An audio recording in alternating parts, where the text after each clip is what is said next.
नमस्कार, आप देख रहे हैं जेएमडी न्यूज। मैं हूं आपके साथ हुमादित्य द्विवेदी और इस वक्त मैं मौजूद हूं कानपुर की कैंट विधान सभा में। आप सभी को मालूम है कि 20 फरवरी को चुनाव होने हैं यहां पर, और ऐसे में हमारे साथ मौजूद हैं समाजवादी पार्टी के प्रत्याशी मोहम्मद हसन रूमी जी। मोहम्मद हसन रूमी जी, आपका स्वागत है जेएमडी न्यूज में। सबसे पहला मेरा यही सवाल है कि आप जनता के बीच जा रहे हैं, 2012 से क्षेत्र में हैं। इस वक्त जब आप चुनावी माहौल में जा रहे हैं तो जनता के बीच किन मुद्दों पर जा रहे हैं? देखिए, धन्यवाद। जेएमडी के इस चैनल के माध्यम से सभी सम्मानित जो उनके व्यूअर हैं उनको हम अ, आदाब, नमस्कार, प्रणाम कर रहे हैं। हम समाजवादी पार्टी के प्रत्याशी की हैसियत से जब हम जनता के बीच में जा रहे हैं, दो मुद्दे हैं। एक तो हमारे छावनी विधानसभा के सम्मानित मतदाताओं ने की स्वीकारता, जो हमको स्वीकार किया उन्होंने, क्योंकि मैं 2012 से लगातार क्षेत्र में हूँ, चुनाव हारने और चुनाव में कुर्बानी देने के बाद भी जनता के बीच में रहा हूँ, इसका मुझे लाभ मिल रहा है। दूसरी तरफ हमारी पार्टी की जो घोषणाएं हैं, प्रमुखता से जनमानस ने उस घोषणाओं से आकर्षित होकर हमारे नेता आदरणीय अखिलेश यादव जी को मुख्यमंत्री बनाने का संकल्प ले लिया है। कोई मुझे पसंद करता नहीं करता, विषय यह नहीं, विषय यह है कि जिस तरीके से पश्चिम बंगाल में एक टैक्टिस वाली वोटिंग हुई थी, सेकुलर वोटरों ने एकजुट होकर, जो दूसरी पार्टियां थी, यानी कि वहाँ कांग्रेस की लगभग 30-40 सीटें थी, बाद में शून्य पर रह गई, सब ने मिलकर वहाँ पे होने वाली जो रूलिंग पार्टी थी उसके पक्ष में वोट किया था। लगभग 2 चरणों में भी जो रुझान आ रहे हैं, उस रुझान में भी उत्तर प्रदेश में भी वही टैक्टिस से सम्मानित मतदाता वोट करने जा रहा है, क्योंकि सरकार अखिलेश जी की बन रही है। कैंडिडेट कोई भी हो, साइकिल को पसंद कर रहा है। अपने भविष्य के, अपने घर के भविष्य के, अपने भविष्य के बारे में सोचकर मतदाता मतदान केंद्र में जाता है और ये देखता है कि जब हम वोट डालेंगे तो 300 यूनिट बिजली का लाभ हमारे घर वालों को मिलेगा। जब वोट डालने जाता है तो 1500 रुपये जो हमारी सरकार में 500 मिलती थी, उसको बढ़ाकर वर्तमान घोषणा पत्र में हमारे नेता आदरणीय अखिलेश यादव जी ने कहा है कि उन महिलाओं को, जो वृद्धा हैं, विधवा हैं, उनको हम 1500 रुपये भत्ता पेंशन देंगे। तीसरी बात, जो 2005 की भर्तियों के बाद में जो पुरानी पेंशन बहाली की बात है, जिसको भारतीय जनता पार्टी के लोगों ने खत्म कर दिया है, उस मुद्दे पर समाजवादी पार्टी को एकजुट होकर सपोर्ट कर रहा है। जिस तरीके से पुलिस कर्मियों को साप्ताहिक अवकाश की बात हमारे नेता आदरणीय अखिलेश यादव जी ने की है, उस मुद्दे पर हर समाज का आदमी आदरणीय अखिलेश यादव जी को वोट करने जा रहा है। जिस तरीके से 30 लाख से नीचे वाले वाहनों को टोल टैक्स में फ्री करने का जो फैसला किया, न जाने कितने वाहन ऐसे थे जो किराया भाड़ा ले जाते थे, टोल टैक्स में उनका उत्पीड़न होता था, लड़ाई झगड़े होते थे। 30 लाख से कम कीमत वाले वाहनों को टोल फ्री कर दिया गया है। इतनी सारी सौगातें लेकर आने वाली सरकार के सामने मतदाताओं के पास इतने विकल्प किसी और पार्टी के लिए नहीं है। तो इसलिए सब एकजुट होकर, सबसे बड़ी बात जो है, यहाँ से चलकर, उत्तर प्रदेश से चलकर जो 2026 में केंद्र के चुनाव होने हैं, जब तक 2024 आप नहीं, 2022 आप नहीं जीत लेंगे तो उसके बाद के 2024 में मेरा ख्याल लोकसभा चुनाव, 2024 के लोकसभा चुनाव के केंद्र में जो इस तरीके से तमाम उत्पीड़न की कारण। बिल्कुल रूमी जी, आप जिस तरीके से इस बात को कह रहे हैं, 2024 एक विजन, क्योंकि दिल्ली का रास्ता जो है वो उत्तर प्रदेश से होकर के निकलता है। 80 लोकसभा वाला ये एक राज्य है।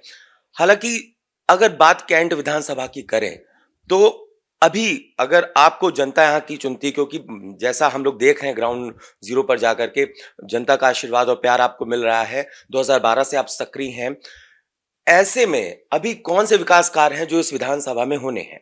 देखिए, आपने अच्छा सवाल किया। पिछले 10 सालों में यहाँ पर 2 विधायकों को परखा गया है, एक भारतीय जनता पार्टी के विधायक को, और फिर उसके बाद वर्तमान में हमारे वोटों से, समाजवादी वोटों से गठबंधन के विधायक को। दोनों विधायकों ने जनता की कसौटी पर खरा न उतरने की जैसे कसम खाई थी।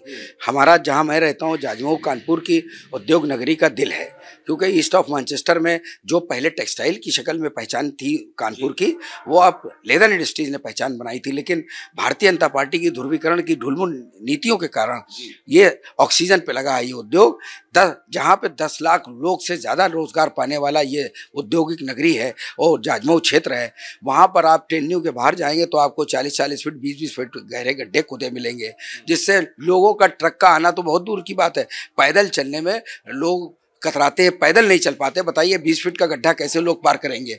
ना कच्चा माल अंदर जा सकता है, ना पक्का माल बाहर निकल सकता है। इसलिए ये उद्योग नगरी, हमारे नेता आदरणीय अखिलेश यादव जी ने कहा है कि सबसे पहले हम रोजगार देने वाले जितने भी इंफ्रास्ट्रक्चर के काम हैं, चाहे सड़क पानी बिजली हो, चाहे उद्योग देने वाली इकाइयाँ हों, उन सबको हम दुरुस्त करेंगे, जिनके माध्यम से तमाम लोगों को रोजगार मिलने जा रहा है। इसके साथ ही साथ घोषणा पत्र में जिस तरीके से हमारे नेता आदरणीय अखिलेश यादव जी ने 22 लाख युवाओं को रोजगार देने की बात करी है, महत्वाकांक्षी इस योजना को तमाम युवा उनकी तरफ देख रहा है। वो लोग जो रोजगार पाने से वंचित रह जाएंगे, उनको बेरोजगारी भत्ता देने का जो समाजवादी पार्टी के पिछली सरकार में कार्य चल रहा था, वो फिर शुरू होने जा रहा है। इन तमाम चीज़ों को लेकर मैं अपने विधानसभा क्षेत्र के मतदाताओं को ये यकीन दिलाने चाह रहा हूँ कि समाजवादी पार्टी की ही सरकार बनने जा रही है इंशाल्लाह।